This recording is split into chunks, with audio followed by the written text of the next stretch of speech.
supuesto penal que le cometió a su esposo. Para eso tenemos que recurrir a las herramientas que nos ha brindado la ley, los estudios del derecho, la doctrina, para poder llegar pues a una conclusión clara y fallar priorizándolo antes que el derecho a la justicia.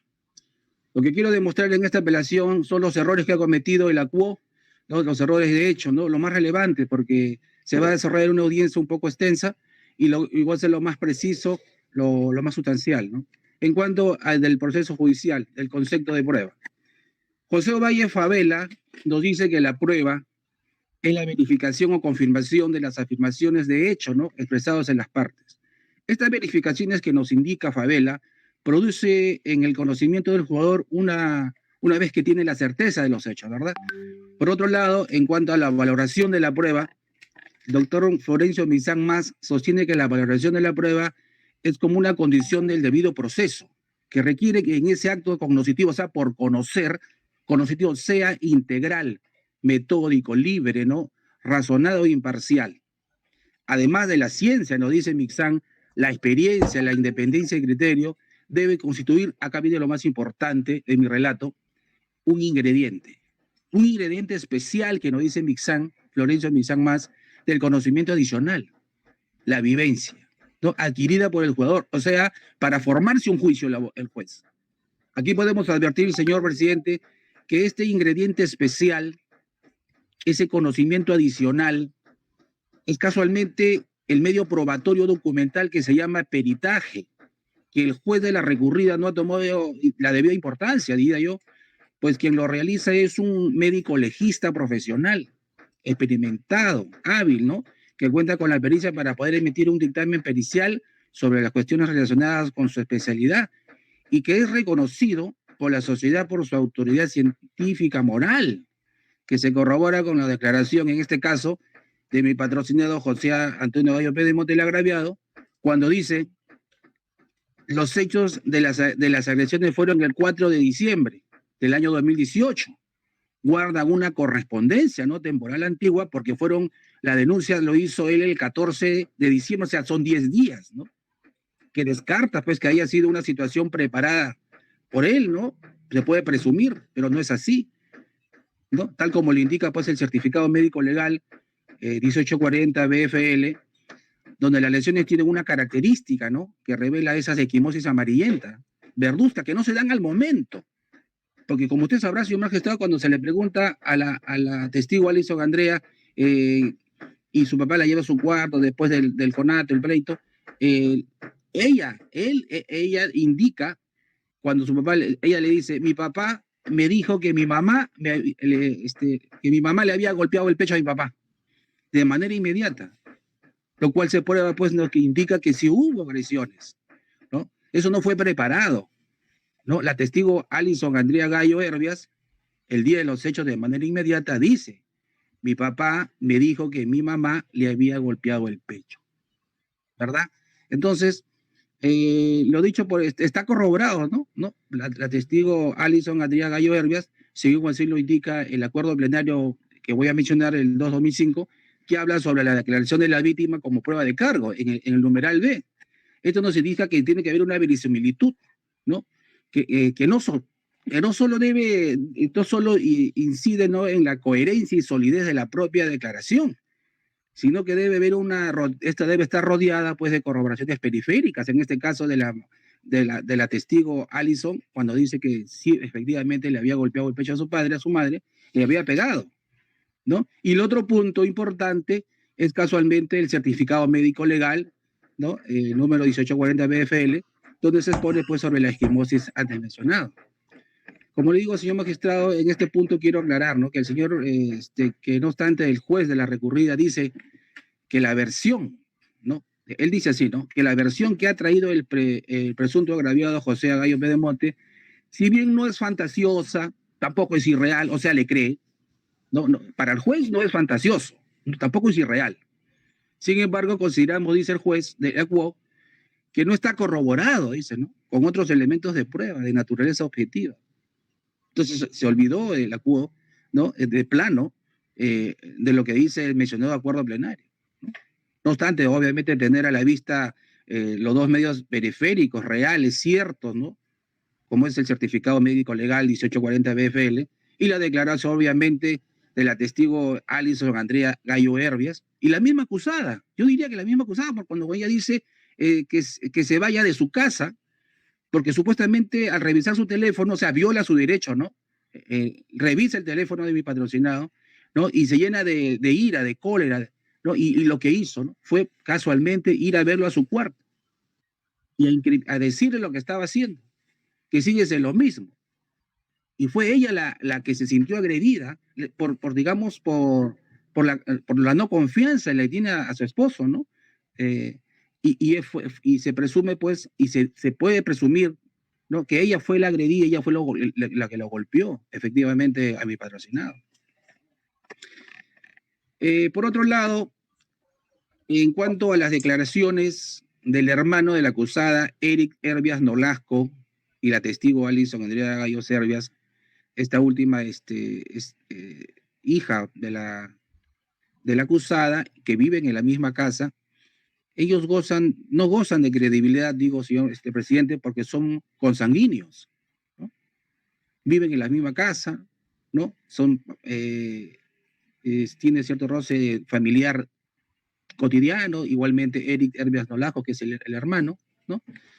Acá quiero mencionar lo que prescribe la revista para él, www.indirect.com, donde su autora, María Luisa Villarán López, nos indica sobre el derecho de los testigos parientes a no declarar en un proceso penal, ¿no? Mencionada autora en salvaguardia pues, de la búsqueda de la verdad y en el proceso penal nos dice que la mayor parte de los testigos familia tienen tendencia a mentir en el juicio, ¿no? O sea, con el objetivo de proteger a sus familiares, más aún si están movidos por la rabia, por la enemistad, ¿no? Para que, en otras palabras, los perjudica. Por lo acá lo más razonable sería, pues, no obligarles o llamarlos a declarar. ¿Para evitar qué? Para evitar que se contamine, ¿no? La necesaria búsqueda de la verdad en el proceso penal. Lo cual, pues, convierte a estos dos testigos, Eric Herbias Nolasco y Alison Madrigalgo, en testigos inidóneos, ¿no? Que no nos van a llegar a nada porque siempre van a favorecer siempre a su pariente, ¿no? En conclusión, señor presidente, pedimos que se declare fundado nuestra apelación y se resuelva de acuerdo. Gracias. Precisando dos cosas. La presidenta del órgano superior, la doctora Marisa Paz Panuera, como se ha indicado al inicio de la sesión, quisiera que ustedes es el director de debates. Bien, doctor Guerra, se le consulta si usted va a hacer sus alegatos de clausura de manera individual, esto es, iniciamos con los alegatos de clausura en relación a la apelación de la parte agraviada, o desea escuchar también los alegatos de clausura, señor fiscal, y al final, de manera conjunta, hacer sus alegatos de clausura en atención a que se trata de un solo hecho. Lo escuchamos la consulta, señor doctor Guerra. Al pie de su micrófono. Por favor, primero que también hable el señor fiscal para poder tener todos los elementos de la parte que acusa para hacer la defensa en un solo acto, ¿no? Gracias. Señor fiscal, tiene uso la palabra para su alegato de clausura. Si considera usted pronunciarse algo previo respecto a lo que indicó la parte agraviada o, en su defecto, hacer uso para sus alegatos de clausura en relación a la apelación formulada por el Ministerio Público. Gracias, señor director de debates. Habiendo escuchado ya a la parte agraviada, la Fiscalía va a hacer su alegato de clausura teniendo en cuenta lo mencionado por esta parte y la propia posición que nosotros hemos dejado sentada al momento de formular la impugnación. La Fiscalía ha pedido o se declare nula la sentencia. Es decir, toca un tema de forma, no de fondo.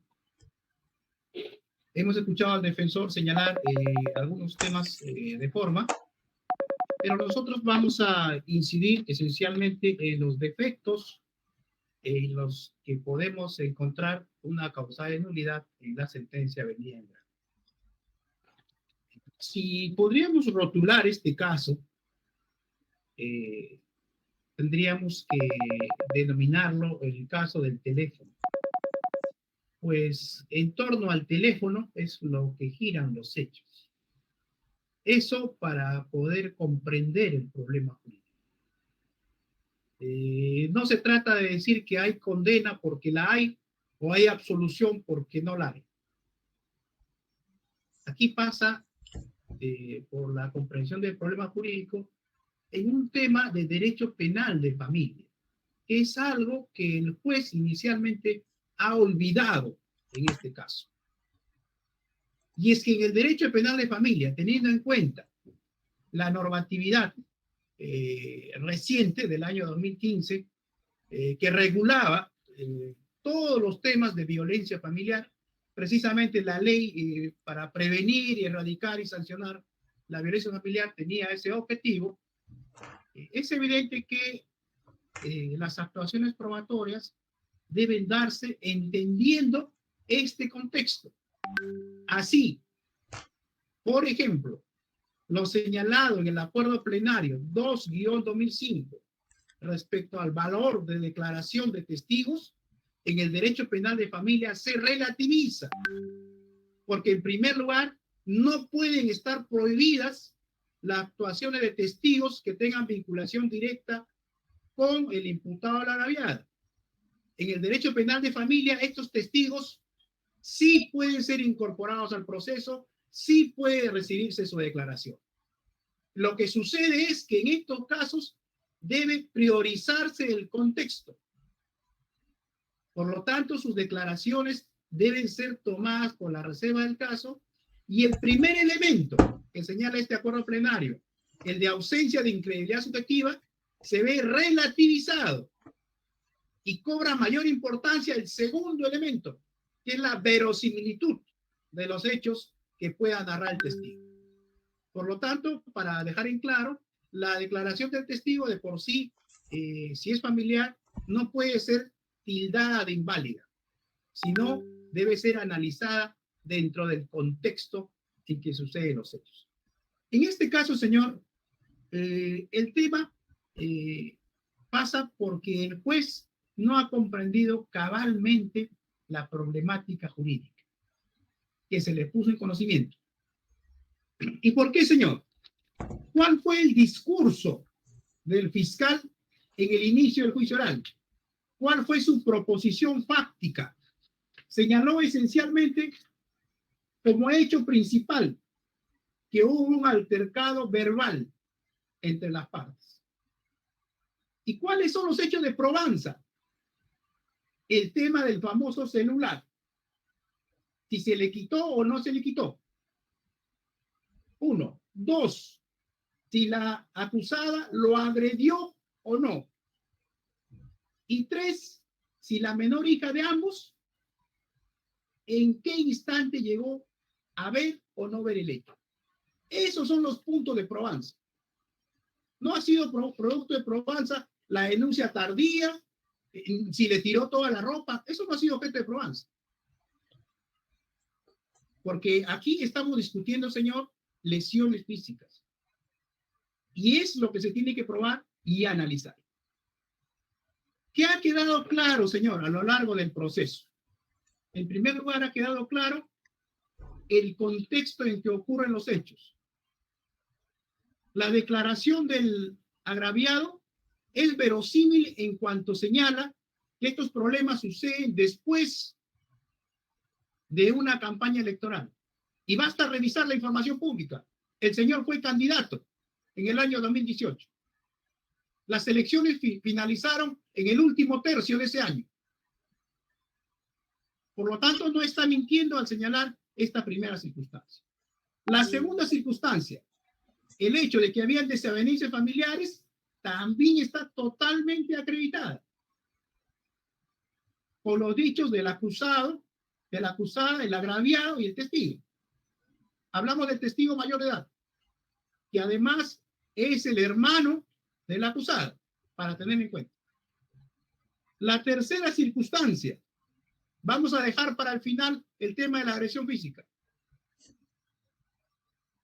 de que la menor hija presenció el hecho, también ha quedado totalmente acreditada en el instante. ¿Y cuál es el instante en que esta menor observa el hecho?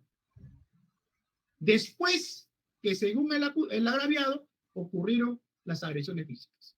La propia menor ha señalado que llegó después. Sobre eso no hay ninguna duda. Es más, la propia declaración de la acusada corrobora este hecho. El tema fundamental, señor, es si se produjo o no la agresión física. Y para esto, señor, tenemos dos versiones.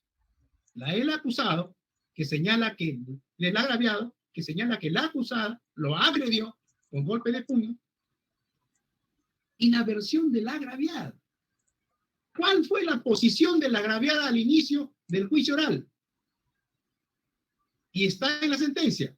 Su defensa dijo que por 2 puñetes no se ha podido establecer un daño. No hubo lesión ni daño. Ese fue el discurso de la defensa al inicio del juicio oral. No es que no hayan existido, para dejarlo en claro.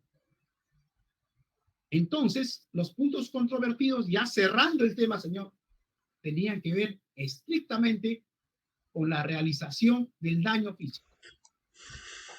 No con la circunstancia analizada por el juez de si tiró o no tiró toda la ropa. Véase, señor, y lo voy a precisar en el punto 8, infine, dice, no se ha probado que haya tirado todas las prendas de vestir. Por eso es que pausadamente, señor, al inicio detallé los hechos. Y el Ministerio Público dijo que le tiró la ropa, no dijo toda la ropa. Y además eso no es objeto de probarse. Además de eso, señor, el tema del celular. Dice que no se ha probado que se haya llevado el celular hasta su habitación. Ese razonamiento también, señor, es inconsistente. La acusada al inicio de esta investigación, en presencia del fiscal, dijo que sí se había llevado el celular. Un hecho a tener en cuenta. Pero además de eso, señor, tampoco la presencia del celular no es relevante. Aquí lo relevante, señor, es si se produjo o no los golpes de puño que señala el agraviado. Y para esto voy a dar un detalle, porque la defensa siempre ha esgrimido, señor, de que por la estatura de la acusada no se podían producir estos golpes. Información pública, señor, de la RENIEC.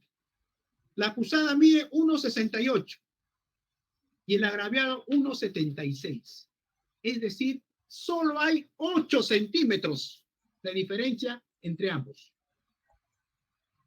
Y los golpes fueron en la parte media del cuerpo. Y así lo señala el certificado médico legal. El certificado médico legal señala que hay equimosis en la región superior torácica derecha, región antero superior interna torácica media derecha. Es decir, en la parte media encima del abdomen. La posibilidad, entonces, señor, de que los golpes se hayan producido, evidentemente es cierta. ¿Cómo conectar a la acusada con el hecho? ¿O cómo desconectarla del hecho? De eso no tenemos noticia en la sentencia. Imaginemos por un instante, señor, invirtiendo los papeles, que el agraviado sea el agresor y la acusada sea la agredida. ¿Justificaría una sentencia como esta? Es evidente que no, señor. Y aquí vamos a insistir ya en la vulneración de ciertos principios que el juez no ha respetado. La norma nos señala, señor, que en la valoración de las pruebas deben respetarse los principios lógicos y las máximas de la experiencia. ¿Y cuáles son los principales principios lógicos? El de identidad, contradicción, no contradicción, tercio excluido, Y el principio más conocido, el de razón suficiente. Y vamos a demostrar que aquí, señor, se ha vulnerado por lo menos uno de los principios.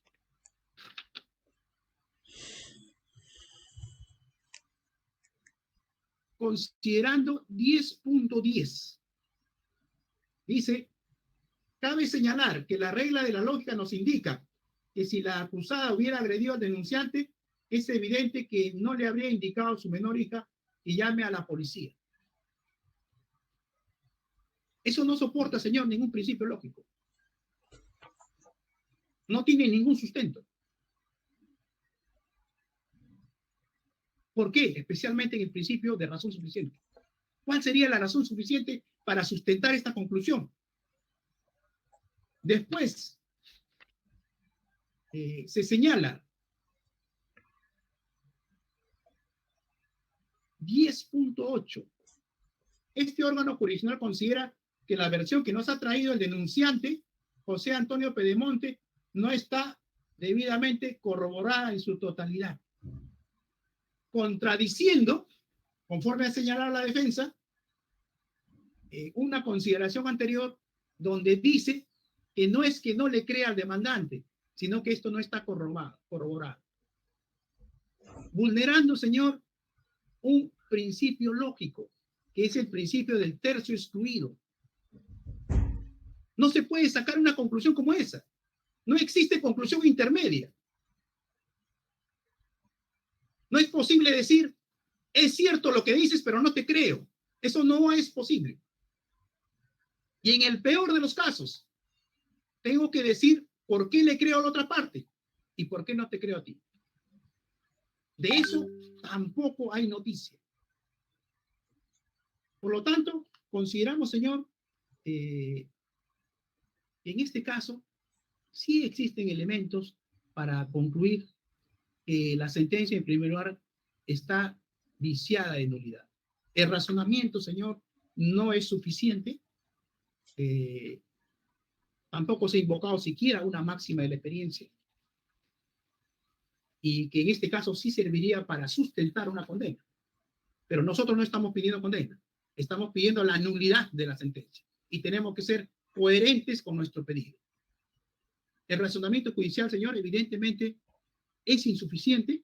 Ya para ir cerrando nuestra intervención, hay un defecto de motivación grave, sobre todo en la valoración de las versiones de las partes respecto al hecho puntual. Por lo tanto, señor, solicitamos que esta sentencia sea declarada nula. Volvemos a insistir ya, cerrando nuestra intervención, que si las cosas fueran a la inversa, es evidente que esta sentencia no resistiría el menor análisis. Por tanto, solicitamos la nulidad, señor. Hemos terminado. Gracias, fiscal. Doctor José Elías, como alegato de clausura en relación a su apelación del Ministerio Público, ¿algo que tenga que agregar? Ya lo dije, señor presidente. Se declara imputada la apelación y se resuelve de acuerdo a la ley y a lo escuchado por el señor fiscal. Eso es todo. Bien, gracias. Doctor Guerra, tiene uso de la palabra para sus alegatos de clausura en relación a la apelación de la parte agraviada, presuntamente agraviada, así como del señor fiscal. Muchas gracias, señor magistrado. Voy a proceder a hacer mi pedido de que se confirme la sentencia por lo siguiente. Mire, el alegato del fiscal equivoca la naturaleza del razonamiento jurídico penal, aplicando principios que corresponden a la certeza matemática y tratando de eso lograr una certeza que no existe. ¿Por qué? Porque él sabe que basta que exista duda para que la señora sea absuelta. La justicia penal no es una justicia que solo requiera certeza para ser absuelto. Basta la duda. Y como decía Atenea, es por misericordia. No podemos insistir donde no está claro el asunto. Si el asunto es clarísimo, está. Y el problema lo tiene la Fiscalía en el acopio de sus pruebas. El primer problema, y que se ha soslayado aquí, por parte de la Fiscalía, es que la investigación, el reporte de medicina legal sobre las marcas, aparte de la rareza de que tiene una descripción de unas huellas en progresión geométrica, que es inaudito, o sea, es una progresión geométrica, o sea, más parece que se han inventado, porque eso la máxima de la experiencia lo podría alegar, incumple el manual aprobado por norma del Ministerio Público que establece cómo apreciar estas manchas deliberadamente. Y el señor y el médico legista no indicó un autor que no es aplicado por la Fiscalía para justificar su apreciación, siendo obligatorio que se ciña al manual de la Fiscalía. Por lo tanto, eso invalida. Además, que en el estudio no se analizó, no le preguntó si tomaba alguna medicina, si qué ha tomado, nada. O sea, el señor nada más vio algo 10 días después, donde puede haber ocurrido cualquier cosa sin ningún criterio técnico. Porque obviamente también tienen que haber ocurrido algunos medicinas. Entonces, ¿qué ocurre? O eso ocurrió antes o ocurrió después. Pero ese informe no da certeza. Y contraviene los criterios de valoración que ya estableció el Ministerio Público obligatoriamente en sus manuales. Primer punto. Segundo asunto, que es aquí la parte civil y el señor fiscal discrepan enormemente en cuanto a la elaboración de los testimonios de la hija. Y el señor fiscal obvia que está corroborado que el hermano llegó inmediatamente al llamado de la hija, al auxilio que la madre pidió. Eso es un hecho. Y los agresores no llaman por ayuda. Eso está clarísimo. Otro asunto, obvian de que fue porque se vio un amante en el celular. Delicadamente quieren excluir como un hecho probatorio que el señor tiene otra pareja y venía de estar con otra pareja y no se analizó en el proceso si tuvo un conflicto con la otra pareja. Entonces, están distorsionando la historia y dando o sea, la señora no se molestó porque él no ganara las elecciones. Se molestó porque tenía una pareja con la cual vive actualmente. Y hay fotos de ella, está en internet, el mismo proceso se mostró las fotos del señor comiendo en la cama con la señora. Y ese hecho ha sido obviado. ¿Y por qué tiene relevancia este hecho? Señor ¿Por qué tiene presidente, relevancia? no hay ¿Por qué tiene relevancia? ¿Por qué tiene relevancia este hecho? A ver, doctor José Elías. Por favor, déjeme terminar, doctor. Un momento, doctor Guerra. Doctor José Elías, usted ya ha hecho uso de la palabra, lo está haciendo el abogado de la parte sentenciada absuelta. Le voy a pedir, por favor, no interrumpa. El que dirige la audiencia es mi persona. Doctor Guerra, también Ureta, se le va a solicitar, soy Ureta, doctor sí. Ureta, se le va a solicitar que se ciña a los Claro. hechos que han sido materia de pronunciamiento en la sentencia de venida en grado. Perfecto. Lo que estamos revisando es la decisión de primera instancia. Exacto, disculpe. La elocución en base a lo que se ha resuelto en primera instancia, por favor. Muy bien, entonces el magistrado tiene un elemento corroborativo indiscutible. La señora pidió auxilio y llegó el hermano. Ese es un hecho indiscutible. Entonces eso acredita que ella agredida y temía por su salud, por su integridad. Es un hecho indiscutible que el papá no le mostró nada a la hija. No dijo, se me han golpeado, dijo, pero no dijo, mírame. Eso también es un hecho indiscutible. Nadie ha objetado eso. Y ellos han tenido la oportunidad de preguntarle. ¿Te mostró? No, no me mostró nada. O sea, no mostró. Luego, y es también interesantísimo este asunto, ¿ya? Es que el señor Pedemonte, a fin de cuentas, esperó un tiempo prolongado sin dar una explicación real de por qué esperó. No una justificación alguna.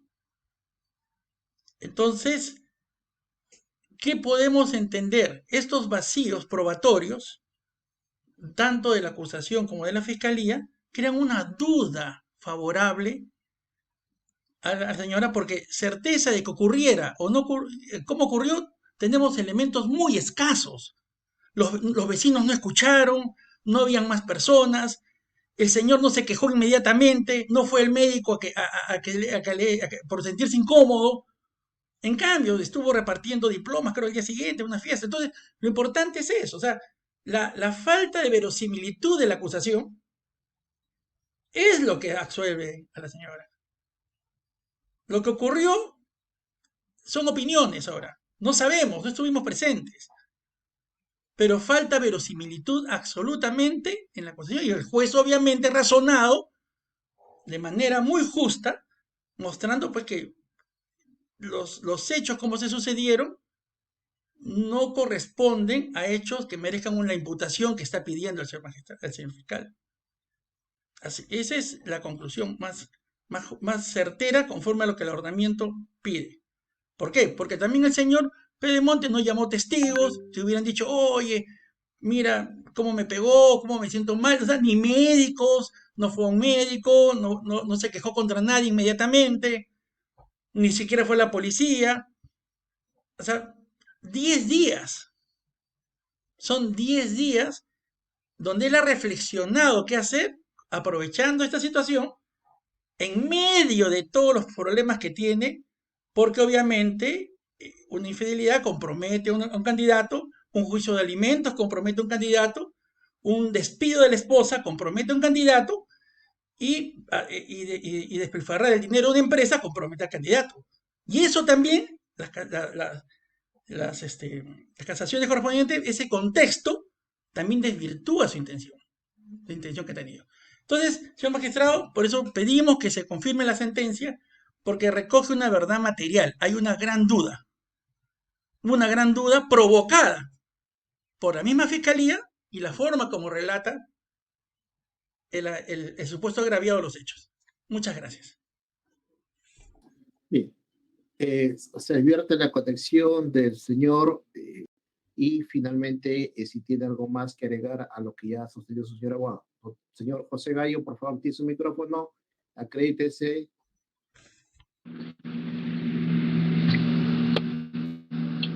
Active su cámara también, por favor, lo escuchamos. Buenos días, señor juez. Mi nombre es José Antonio Gallo Pedemonte. Mi número de DNI es 18199621. Vivo en la urbanización Casuarinas, Manzana B2, lote 30, segundo Nuevo Chimbote. Bien, usted ha escuchado ya la parte del relato de su señor abogado, argumento de defensa. ¿Tiene algo más que agregar a lo que ya ha dicho su señor abogado? Bueno, señor juez, lo único que yo quisiera es que se llegue la verdad a lo que nosotros pedimos, ¿no? Que es la verdad de los hechos. Yo no mentiría jamás por mis hijos, por mis padres y por todas las personas que me rodean. Ocurrieron unos hechos y yo quisiera que eso pues se llegue a aclarecer y no pido más, señor juez, no pido más.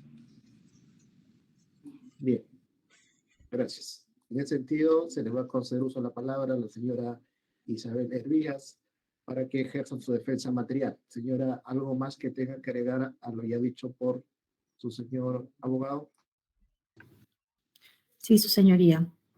Bueno, han sido momentos duros volver a recordar los hechos que han pasado, pero lo único que puedo decir es que yo he venido siendo víctima durante muchos años de maltrato psicológico.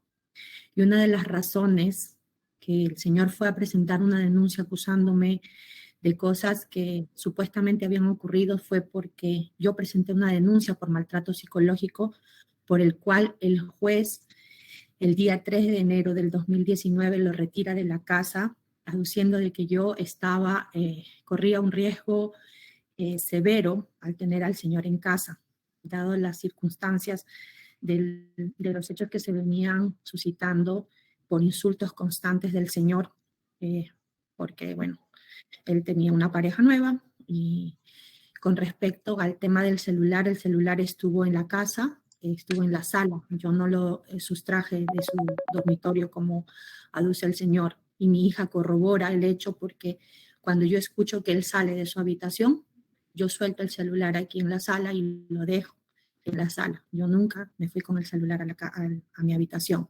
Más el señor sí corrió pensando que yo tenía el celular detrás mío, porque obviamente habían otras cosas ahí donde el señor mostraba su infidelidad constante hacia mi persona.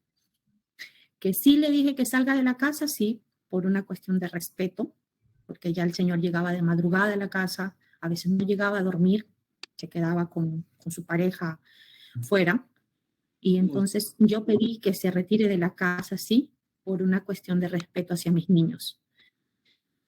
Y pedí que él incluso deje de insultarme. Su venganza fue echarme de la empresa, buscarme delante de los trabajadores. Fui echada del local de Chimbote. Fui despedida posteriormente, aún siendo dueña fundadora de esa empresa. Hice una demanda de alimentos por la cual sus asesores le dijeron que posiblemente no podría volver a postular. Y esa fue la razón de la venganza, de la denuncia posteriormente, porque él en su declaración dice claramente que su abogada le recomienda, porque si obviamente a mí me pegan, como dice el abogado de la defensa, el fiscal, si hubiera sido el caso contrario, obviamente si a mí me hubiera pegado, inmediatamente hubiera ido a poner la denuncia, como él dice, ¿no? Yo no fui a poner ninguna denuncia porque efectivamente él nunca me puso la mano encima, mas yo sí temía que él me ponga la mano encima, que en algún momento llegue a agredirme físicamente, porque se había vuelto violento a raíz de que no gana las elecciones, se pone en una situación violenta a insultarme, a desfogar su cólera, hasta incluso con mis niños, ¿no? Entonces nosotros tenemos medidas de protección a favor mío, a favor de mi niña. Hace poco tiene un régimen de visita donde él agredió verbalmente a mi hija gritándole, y ella tiene medidas de protección. Esta violencia no ha cesado. Yo tengo una sentencia a favor del laboral, en donde el señor sigue apelando, o sea, no quiere que yo regrese a trabajar. Y todo esto es porque obviamente lo que él quiere es que el divorcio sea por una causal y yo tenga que pagarle y perder todo, porque él se quiere quedar con todo lo que hemos ido obteniendo durante el matrimonio. Lo único que pido, doctor, es que se considere todo lo que en mi defensa ha dicho el doctor Ureta y que se confirme la sentencia, nada más, por el bien de mis hijos, porque obviamente ellos viven conmigo, solo cuentan conmigo, y para que ellos estén bien.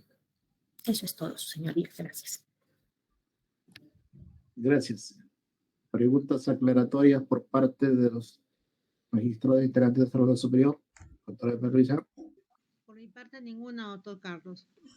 Doctor Walter. Ninguna, doctor Carlos. Doctor Ureta,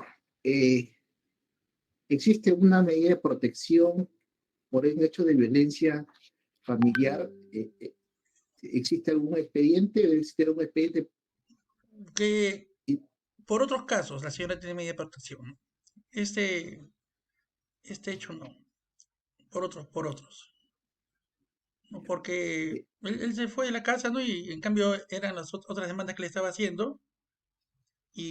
Pero la señora tiene sus medidas de protección, pero por otros eventos que están conectados a este. Ya, ¿son eventos anteriores o posteriores a lo ocurrido que en materia del presente proceso? Anteriores, ¿no? La señora Ana sabe mejor eso, porque esa parte no la vi yo. Sí, doctor, fue anterior. Yo presenté una denuncia el día 10 de diciembre y en razón a eso me dan las medidas de protección. Bueno, por ahí preguntaba si se refieren a otros hechos posteriores o anteriores al caso que hoy nos ocupa. El día 10 yo fui agredida verbalmente y cosa que ya conversé con mi compadre en ese momento, que es abogado, y me dijo, si tú deseas presentar una denuncia, y le dije que sí, y nos fuimos a la comisaría a presentar la denuncia el 10 de diciembre, y él presenta la denuncia a raíz de que le comunican de la policía que yo había presentado una denuncia el día, creo que 14 de diciembre, si no me equivoco. ¿Estamos hablando 10 de diciembre de 2018? Sí, doctor, 10 de diciembre del 2018. Ese número de expediente se ha ofrecido en la presente carpeta, doctor Ureta, en relación a ello. Sí, sí lo presentó la señora en esta carpeta. Sí lo presentó. A esta, Sí, se en ha esta mencionado carpeta, ese sí, sí. expediente. Sí lo he presentado. Nos ha indicado también que existe una medida de protección a favor de menores de edad. También se ha presentado la carpeta en el presente expediente, el número de carpeta, la medida de protección a favor de menores de edad. La Está señora, apagado su micrófono, señora. Ok, estas medidas de protección fueron a raíz de la sentencia absolutoria. Tiene su régimen de visita la siguiente semana y es donde él grita a mi hija por razones de que ella no lo había defendido, por razones que ella había declarado a favor mío y no a favor de él. Y fue de testigo su mamá del señor y mi menor hijo, que le encerró en una habitación, entonces por eso presentamos una denuncia y el juez decide darle medidas de protección a mi hija. Preguntar de manera concreta, doctor Loreto, usted que ejerce la universidad técnica, ¿se ha presentado también ese número de carpeta? no se presentó todavía. Todavía no se ha presentado, pero lo vamos a hacer inmediatamente. Bien, doctor Ulises, doctor Josué Elías, disculpe, doctor Josué Elías. Sí, doctor. Doctor, ¿en qué fecha se presentó la denuncia por el caso de violencia que hoy nos ocupa? Esta última fue en diciembre del año 2018, el 13 de diciembre. Ya, controlando la información que ha vertido la parte contraria del doctor Josué Elías, ¿existen efectivamente estas medidas de protección por hechos de violencia distintos al que nos ocupa? Existen medidas de protección a favor de mi patrocinado, sí. Lo que yo sí quiero precisar es que, si bien es cierto, la señora tiene medidas de protección porque ella logra que a mi patrocinado los retiren de su casa. Pero, ojo, quiero remarcar que los retiran de su casa con su dicho, porque no se probó nada. La señora siempre realiza denuncias de violencia psicológica porque para ella todo es... Doctor José Díaz, la pregunta es concreta. ¿Existe medida de protección a favor de la señora, conforme indicado ella, sí o no? En hechos, sí existe, doctor. También existe, pregunto, ¿también existe medida de protección a favor de los menores de edad? Quiero que haya una medida de protección en otros hechos, en otros casos de Allison. Casualmente lo último que ha dicho la señora, ¿no?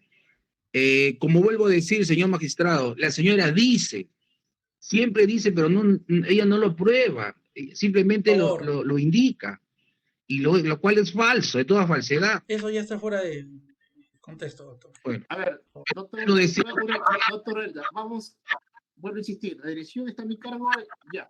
Doctor José Elías, bien, finalmente ya nos ha respondido las preguntas que hemos formulado. Correcto, en este sentido, señor José Gallo, usted tiene a levantar la mano, le hemos dado la oportunidad al señor abogado que indique respecto a las preguntas que habíamos formulado. Doctor, me gustaría aclarar algunos puntos que ellos han mencionado. Solamente estamos, doctor, señor Gallo, estamos solamente a nivel de preguntas aclaratorias. Ya el debate ha concluido, se le dio la oportunidad también al señor abogado para que, controlando la información, nos pueda indicar al respecto de lo que había alegado la parte contraria frente a las preguntas aclaratorias.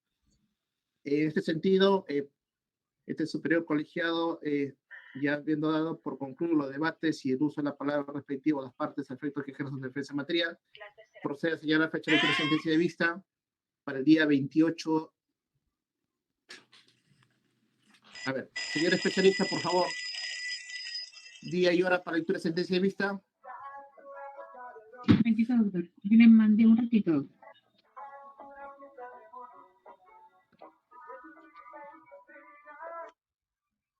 Hola, ¿cómo están?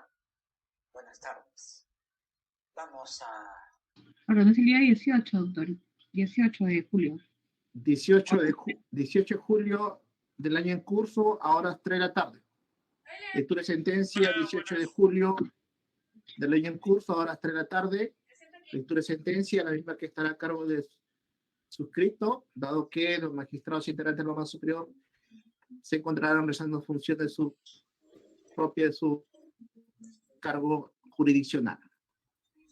Entonces, Señor, 18 a las 15 horas, ¿está bien? Sí, 18 de julio del año en curso a las 3 de la tarde, estará a Gracias. cargo del suscrito en su condición de director de debate y se llevará a cabo con las partes que concurren de manera voluntaria, debido a que, como se ha indicado, los integrantes del órgano superior colegiados, señores magistrados superiores, se encontrarán realizando funciones propias de su actividad jurisdiccional. ¿Qué ha notificado para tal efecto, señor fiscal? Conforme. La defensa técnica de la parte agraviada, señor doctor Josué Elías, que ha notificado. Conforme, doctor. Igualmente, el señor José Gallo, así como la defensa técnica de la parte absuelta, el doctor Ureta Guerra, que ha notificado. Conforme, doctor. Y doctora Isabel Hervías, que ha notificado. Por lo que siendo las 10 de la mañana con 5 minutos, se da por concluir la presente sesión. Agradeciendo su concurrencia. Tengan muy buenos días. Permiso. Buenos días. Buenos días.